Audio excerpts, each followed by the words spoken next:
Session 5, Taking Charge of Your Life. We said in the first series of modules that the starting point of all peak performance is self-esteem. It's how much you like yourself, how much you love yourself, how much you accept yourself as a valuable and worthwhile human being. The second part of peak performance, I think the two key requirements, the second part is self-responsibility. Self-esteem plus self-responsibility, each reinforcing themselves. And what self-responsibility says simply is that you are the architect of your own destiny, that you are the master of your own fate, that you are totally self-responsible, that everything that you are or ever will be is up to you and you alone. Now, you can believe in a higher power, as I do, and you can say that the higher power is responsible, but God helps those who help themselves. And for this earthly life, you're in charge of your life. You're in charge of what happens to you. If you don't like the way things are going, it's up to you to change it. But there's no way that you can ever give away responsibility. And this whole subject of responsibility is one that is very controversial. And as you will see as we talk in this session, it's one that you have to understand with crystal clarity if you want to achieve your full potential as a human being. So, we go over here. One of the things that we know is we start off as infants, if you like, when we're born. I'll just write I for infant.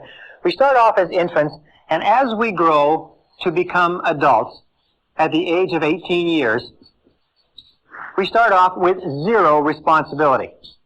And as we grow toward becoming adults, we gain responsibility more and more, until by the time we become adults at the age of 18 years, if our parents have brought us up properly, if they have prepared us, if they've encouraged us to be self-reliant, if they've encouraged us to make our own decisions and think for ourselves and plan our own lives, at the age of 18 years, legally speaking, psychologically, morally, mentally, physically, and everything else, you are ready to take over your own life. Now, if your parents have not prepared you as an adult for total responsibility, it doesn't matter. At the age of 18, and from 18 onward, you are 100% responsible. For the rest of your life, you can never absolve yourself of responsibility. For the rest of your life, everything that happens to you is up to you, totally and without forgiveness. The slogan of the truly responsible person is, if it's to be, it's up to me. Which means, as Henry Ford said, never complain, never explain. Never complain, never explain. What that means is if you don't like the way things are, then it's up to you to change them. And if you're not willing to take steps to change them, then don't complain about them. Just simply accept them. Men who are men and women who are women don't complain about the difficulties of life. They just accept them as the difficulties of life, and they either do something about them or they don't say anything. So if it's to be, it's up to me. If it's to be, it's up to you. This is one of the hardest things to understand, because when we're children, at this stage, we're totally dependent. And being totally dependent, we develop, if you like, a habit pattern or a conditioned response, and we look for the reason that things happen outside of ourselves. As we become adults, if we're not careful, we will still retain this dependency, and we will long for what is called the pseudo-security of childhood. That time in childhood when someone took care of us. That time in childhood when we were fed and clothed and our home was taken care of and our school and everything. We didn't have to worry about a thing because they took care of it. As we grow up, we go off to school, and the people at school, they take care of things. And if we're not careful, we get into the work world, and then again it's they. It's always someone else outside of ourselves who is ultimately responsible for ourselves. One of the things which I'll talk about later is the whole idea of self-development. Most people, because they've been taken all their education in the public school system, think that it's up to them when they're adults to continue their education. If nobody comes along to continue it, they just simply don't do it. Now there's another point, and that's the difference between maturity and immaturity. And here's a very simple example. Imagine that this is the course of life, again from infancy to adulthood. And everybody reaches the stage, sooner or later, where they come to this great cliff and this great canyon. And this is the side of immaturity. This is the side of childhood. This is the side where we are dependent upon others and where we look to others for our answers and our solutions. We look outside of ourselves. At this point, we come to the edge of this canyon. At the edge of this canyon, we look across into the land of maturity, the land of adulthood. And each one of us has to make a decision to jump in one great leap from being a child to being an adult. Now, sometimes this is forced on us. Sometimes it happens in an evolutionary way. But sooner or later, we have to make the decision to accept the fact that we're in charge of our own lives, we're the architects of our own destinies, and then get on with it. What do most people do? Unfortunately, what most people do is they turn back at this point. They slip into marriages where somebody will take care of them. They take jobs where they expect their bosses to take care of them and so on. Or they just simply avoid responsibility by looking for the cause of everything that happens to them in other people and other circumstances. It's their bills, it's their health, it's the way their parents treated them and so on. They're not really responsible. On the other hand, sometimes they decide to take a little responsibility but not too much, which is the equivalent of trying to leap over a canyon in 2 jumps. And where the vast majority of people end up, unfortunately, is in the valley. And this is the valley of excuses. The great majority of people spend their whole life in the valley of excuses, making excuses rather than making progress. There's an old saying that says the disease of excusitis, which is the habit of making excuses to excuse away our failures and our inadequacies, is fatal to success. The habit of making excuses is fatal to your success. So the question you have to ask yourself when we talk about responsibility is, what excuses do you use not to move ahead? There was a very famous story by Tolstoy, where Tolstoy and his brothers would play, and they had a game. And the game was that out in the garden there would be a box. And in the box was the answer to all the riddles of life. And you could find the box under a certain bush as long as you didn't think about a big white rabbit. As long as you kept your mind clear of that big white rabbit and you didn't think about the rabbit, you could find the answer to all the mysteries of life. Well, of course, nobody ever found the box, or nobody ever found the answer to the mysteries of life because they couldn't stop thinking of the big white rabbit. The question you have to ask yourself is, what is your big white rabbit? What is it that you think of? What is the excuse that looms into your mind whenever you think of something that you could do or have or be? A new job, a new challenge, an opportunity, changing something in your life that you're not happy with. What is the white rabbit? What is the excuse that pops into your mind? You say, well, I can't do that because. Or another thing is, yes, but. I'd like to, but. There's always a reason. I'm too young, I'm too old. I'm too tall, I'm too short. I don't have enough education, I've got too much education. It's the wrong time, it's the wrong place, and so on. What is your white rabbit? What is it that sticks in the back of your mind that causes you to make excuses, that causes you to hang back from taking responsibility, that keeps you in the land of childhood, immaturity, and irresponsibility? Very, very important question to ask. Now, when we talk about responsibility, we talk about something else. It's simply this, is that the acceptance of responsibility is not optional. Many of us like to think that, well, I'll take a little responsibility here, I'll take a little responsibility there. No, the acceptance of responsibility is not optional.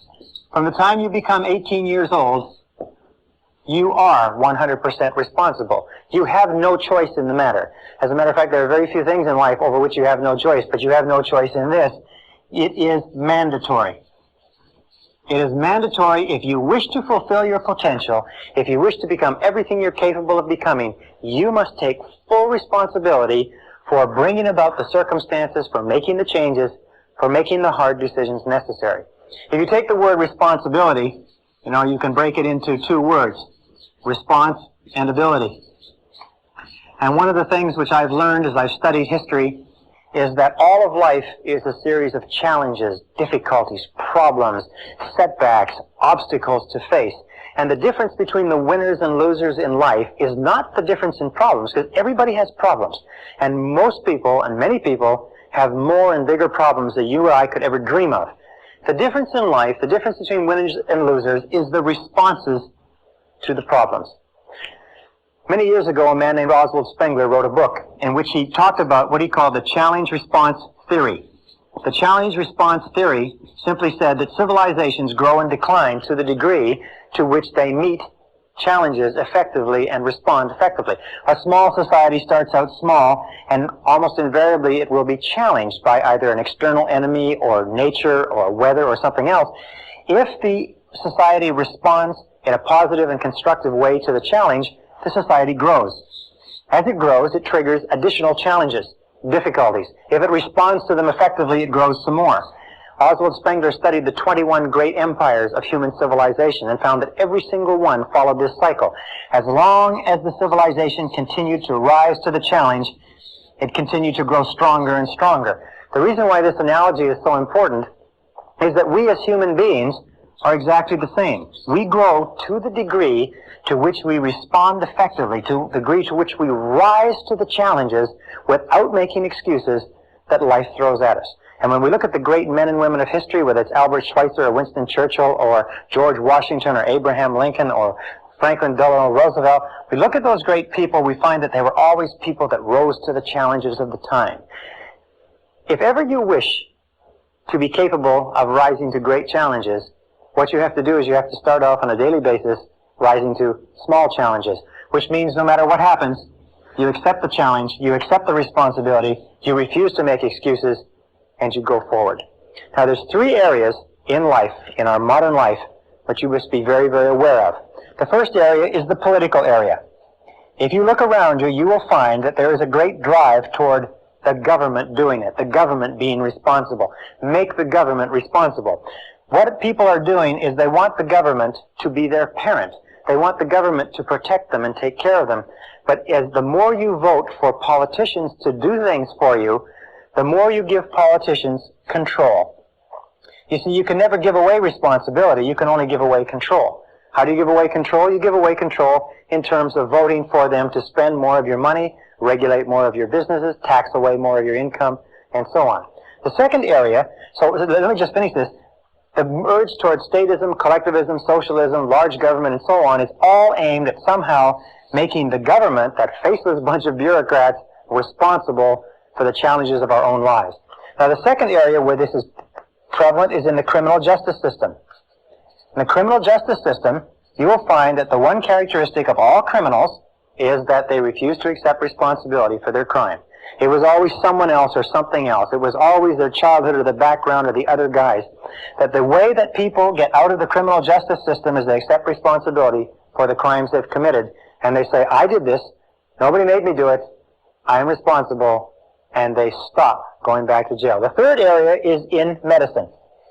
Today we know that almost all of our problems in medicine are psychological in origin, or we inflict things on ourselves. The average American or Canadian is about 10 to 20 pounds overweight. In medicine, we expect the doctor to be responsible. Just imagine how we would take, what kind of care you would take of yourself if you were on a desert island for life, with no doctors, no nurses, no hospitals, no medicine, no nothing, where you had nothing to fall back on. Very, very important point. So all around you in society, you're going to notice this clamor, this demand, I am not responsible. Make somebody else responsible. But this is the key. Remember, you are always free to choose.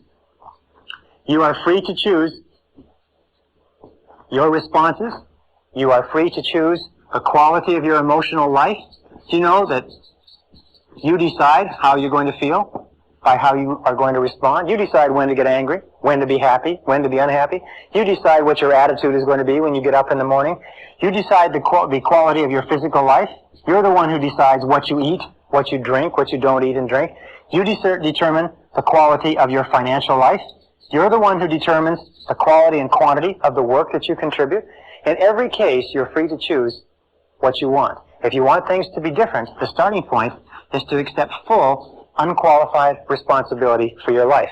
I first discovered this whole concept of responsibility when I was 21 years old. I was living in a little apartment. I was working on a construction job. It was 35 degrees below zero outside. I didn't have a car. I didn't have any money in the bank. My clothes were old. I had failed out of high school. And I looked around me in that cold winter in that little apartment with no future and not much of a past. And I said to myself, if ever I want anything to change, it's up to me. That's the time where I really got scared. It suddenly hit me right between the eyes that if I wanted my life to be different, it was up to me to make my life different. And if I can get only one point across to you in this simple segment, this little segment is this, is that the starting point of flying to the stars, the starting point of taking complete charge of your life, the starting point of great success and great achievement is to accept complete, unconditional responsibility. If it's to be, it's up to me. If it's to be, it's up to you.